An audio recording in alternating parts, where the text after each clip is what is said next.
la invitación. Yo voy a hacer una presentación sobre las aplicaciones que hemos hecho en la Facultad de Ingeniería de técnicas que usualmente se usan en supervisión y diagnóstico de procesos, que son técnicas del área de inteligencia artificial, pero que las hemos aplicado a salud y tenemos algunas propuestas para aplicarlas pues con animales, en biología como tal. ¿Listo? Entonces, básicamente lo que hemos trabajado es, si nosotros tenemos en esta parte unos datos, ¿alguien tiene un apuntador que me preste? Que a mí se me olvidó traer. Eso, gracias. Listo. Entonces, nosotros tenemos unos datos que originalmente vienen de un proceso industrial. Esos datos seleccionamos cuáles son los que más nos sirven para trabajar o obtener un buen clasificador, y generalmente ¿cómo lo obtenemos? Lo obtenemos a través de técnicas de agrupamiento. Ya cuando hemos identificado unos estados que interesan para el proceso industrial, entonces se empieza a hacer una parte de predicción. Entonces, en salud, esta parte de predicción no está, es decir, establecer cuál es el estado siguiente.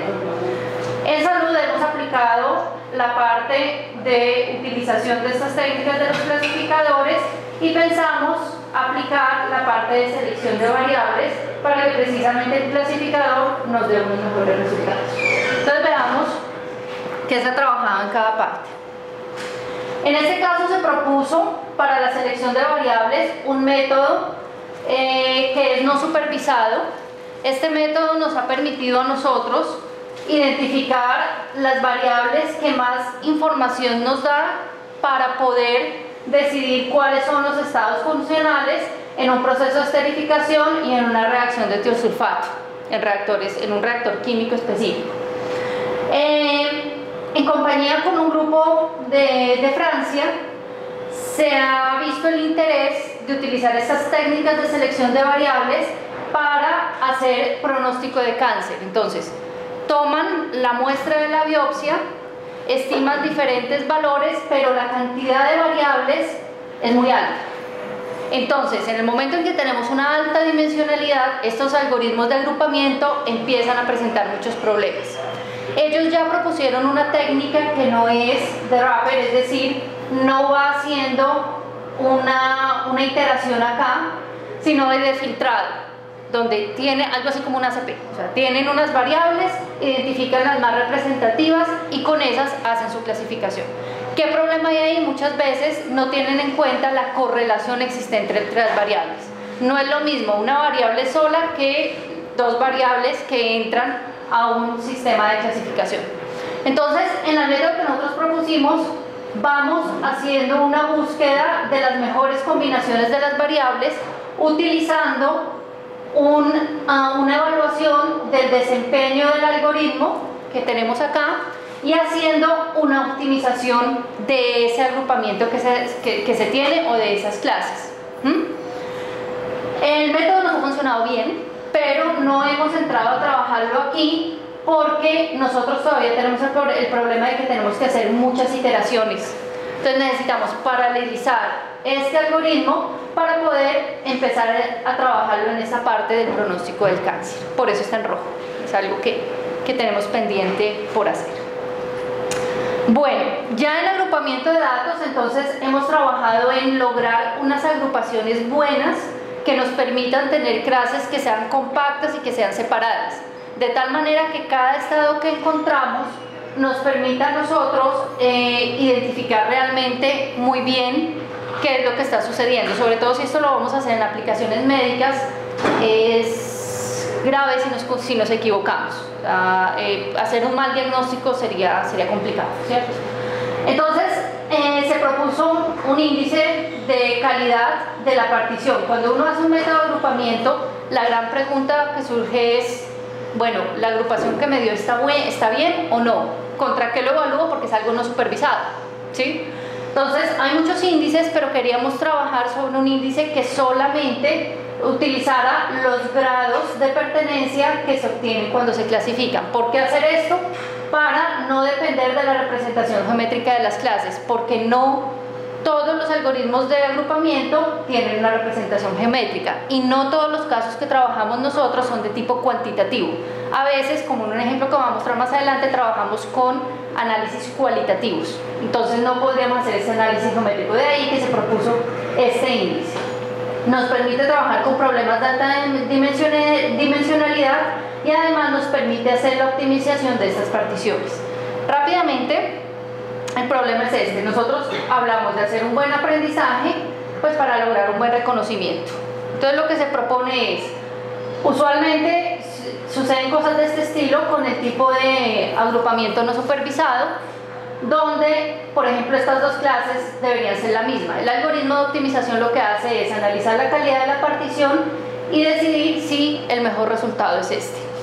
¿A partir de qué se hace? Entonces la calidad de la partición se analiza a partir de tener en cuenta la dispersión y la distancia entre las clases. Aquí se tiene en cuenta el número de clases y aquí el número de individuos que se está clasificando. Estas dos medidas nos interesaba entonces que fueran solamente sobre los grados de pertenencia, lo que se logró, y dan resultados de este estilo. Por ejemplo, aquí tenemos una partición donde lo que se esperaba era la clase 1, la clase 2, la 3, la 4 y la 5, pero el algoritmo nos entrega 8 clases. Y lo que vamos haciendo es, utilizando el índice de calidad, aquí lo estamos contrastando con otro índice que sí tiene en cuenta los datos, y vamos haciendo la unión de las clases más similares, de tal manera que finalmente nos quedamos con la mejor partición, o la partición que nos haya dado el índice más alto. Esto entonces lo hemos utilizado para tener particiones buenas para hacer este tipo de aplicaciones. Entonces, la primera aplicación que les quiero mostrar es un sistema de vigilancia de eventos de pacientes ambulatorios en riesgo cardiovascular. Este trabajo lo hicimos en conjunto con la Facultad de Medicina de la universidad. Trabajamos muy unidos con ellos porque es una facultad grande que tiene varios hospitales a cargo y entonces por eso necesita tener tecnología que los apoye en su quehacer. Entonces veamos el resultado de ese proyecto que está justamente en el video.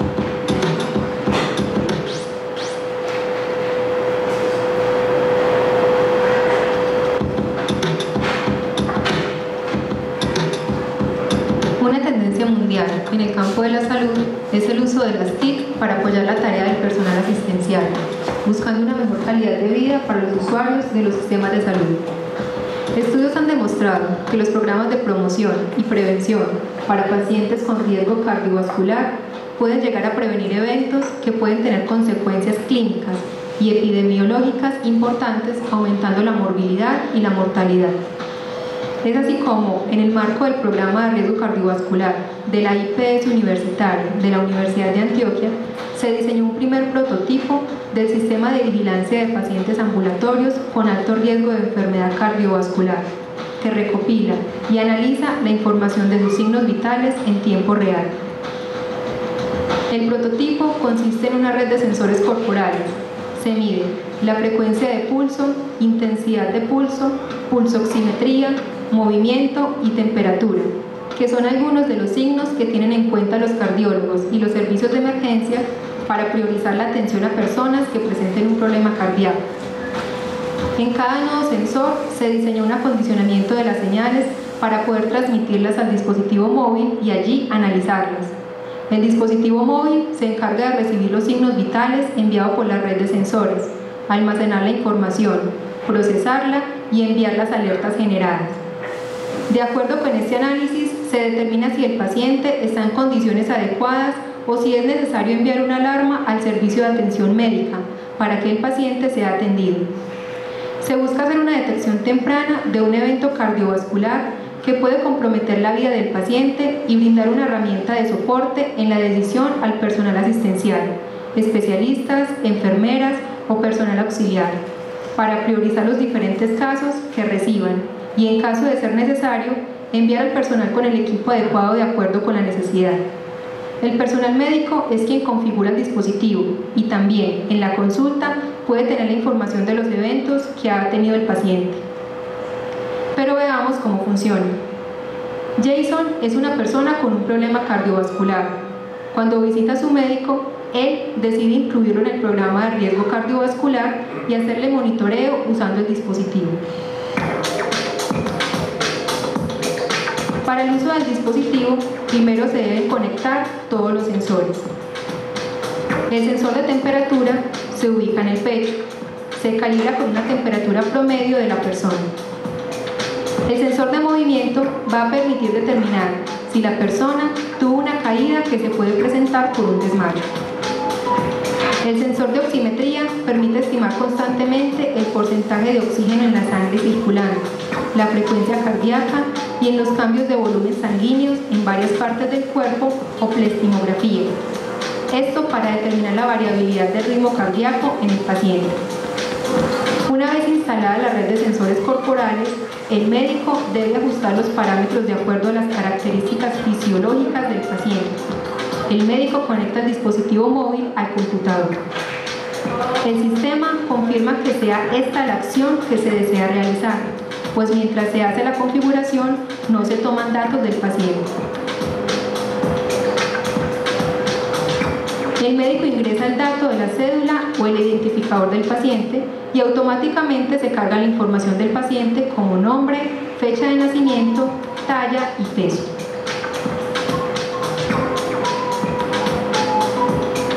También puede incluir los valores medios de cada paciente, datos basales, de tal manera que el sistema hace el análisis de manera personalizada. Una vez configurado el sistema, en el modo normal de funcionamiento, cada 10 minutos se hace el análisis del estado del paciente y si es necesario, se envía una alerta a la central de emergencias. En la central de emergencias se observan en la pantalla los datos que se reciben del paciente. Esta pantalla es accesible por internet, de tal manera que no hay problema por la ubicación del personal médico. Incluso se puede acceder desde diferentes puntos geográficos en función de las necesidades. El personal de asistencia ve en esta pantalla el nombre de cada paciente y el estado actual.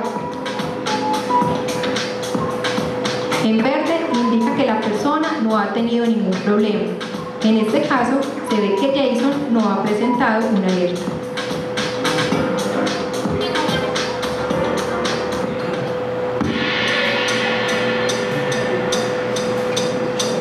Si la persona presenta un problema, por ejemplo, se presenta un desmayo por un fallo cardíaco, el dispositivo móvil detecta que hay una emergencia. Hace una encuesta a la persona con el fin de delimitar el problema que se haya presentado. Si no hay respuesta inmediata por parte de la persona, igual se envía la alerta a la central de emergencias con los signos vitales y la indicación de que no hay respuesta.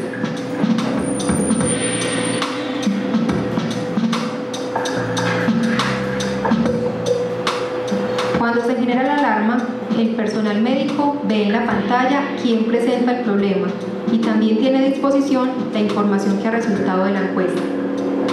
El sistema también le presenta los resultados del análisis, que le indican las probabilidades de que haya sido un tipo de evento específico. En la primera parte se ve la probabilidad de que el evento realmente sea una emergencia. Luego, las probabilidades de los diferentes tipos de eventos cardíacos. De esta manera, el personal médico tiene acceso a la información más concreta y puede tomar decisiones de una manera más ágil que si analiza cada una de las señales. También el personal médico puede analizar las señales de manera independiente. Por ejemplo, puede visualizar la señal de plethysmografía, de donde se ha calculado el ritmo cardíaco y la variabilidad de la frecuencia cardíaca. Se entrega la gráfica de frecuencia de pulso y el personal médico puede ver sobre la pantalla el valor instantáneo de la frecuencia que se presentó en un determinado momento. Igual sucede con las demás variables. El prototipo diseñado también incluye otros dos modos de funcionamiento. Si el paciente se siente mal, puede enviar una alarma solo con presionar el botón de emergencia. Con esta opción, de inmediato se envía un mensaje de alerta al centro de atención y los datos que se recuperaron en los últimos 10 minutos. La otra opción que tiene el paciente es activar el modo de espera.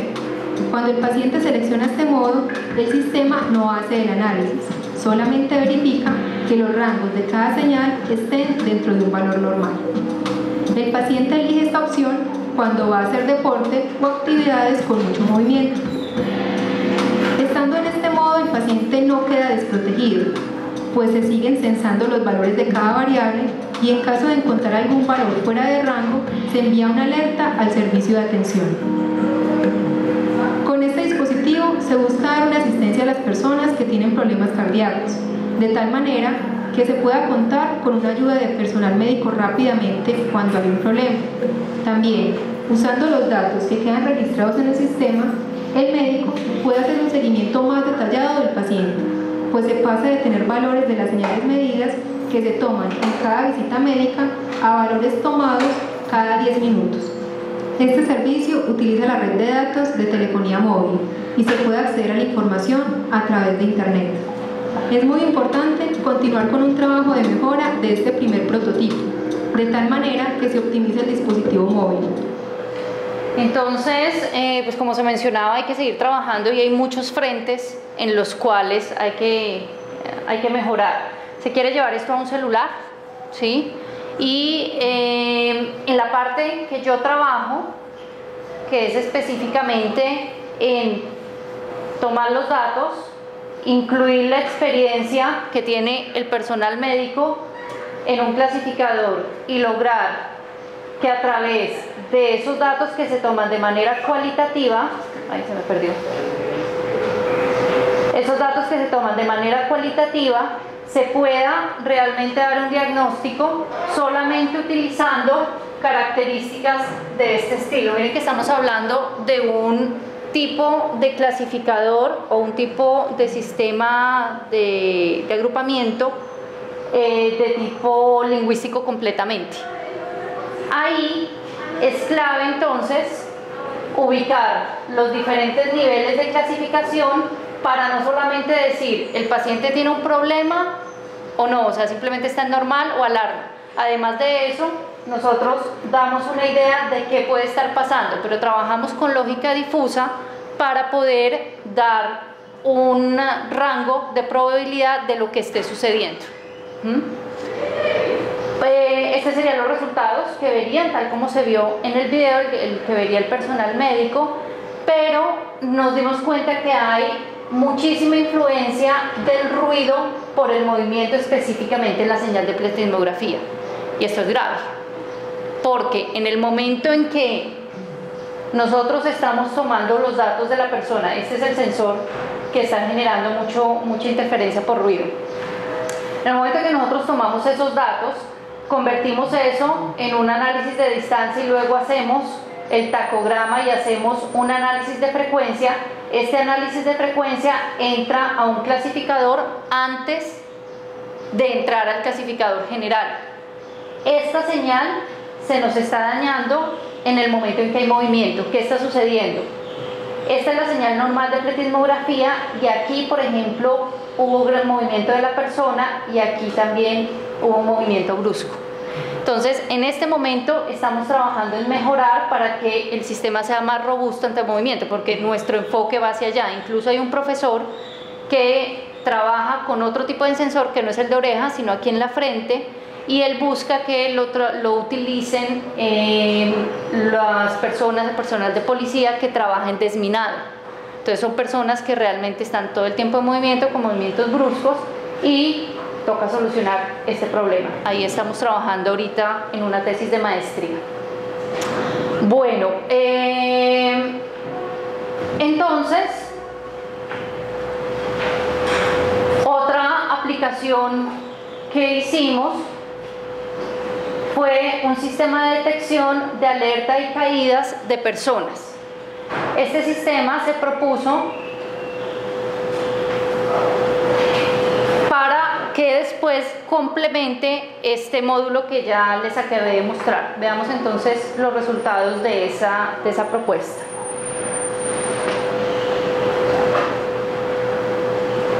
Las caídas son eventos comunes entre los adultos mayores y suelen tener consecuencias graves, como golpes y fracturas. además de generar temor a la pérdida de independencia y movilidad. Estudios realizados en diversas partes del mundo muestran que cerca de 1/3 de los adultos mayores sufren por lo menos una caída en el transcurso de un año, y muchos de ellos necesitan atención médica como consecuencia de esto.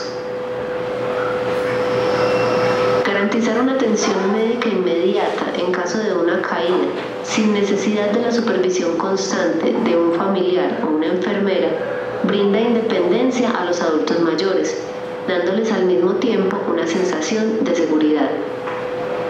Para este propósito se ha diseñado G-Fall, un prototipo para la detección de caídas creado en el Grupo de Investigación GEPAR del Departamento de Ingeniería Electrónica de la Universidad de Antioquia. G-Fall es un dispositivo pensado para usar cómodamente, adaptado a cualquier cinturón o correa. Está dotado de una batería recargable que garantiza un funcionamiento durante todo el día. G-Fall mide continuamente la aceleración de la persona que porta el dispositivo. A partir de estos datos, G-Fall hace un procesamiento y es capaz de determinar el momento en el que ocurre una caída. Para hacer esto se utilizan redes neuronales artificiales, una técnica que permite detectar adecuadamente diferentes tipos de caída y evita la ocurrencia de falsas alarmas. Una vez que G-Fall detecta una caída, genera una señal de alarma que se transmite de forma inalámbrica a un computador. Para asegurar su buen funcionamiento en todo tipo de situaciones, G-Fall se ha diseñado teniendo en cuenta datos de diferentes tipos de caídas, como deslizamientos hacia adelante, hacia atrás, caídas laterales, tropiezos, desmayos y caídas desde la posición de sentado o al intentar levantarse de una silla.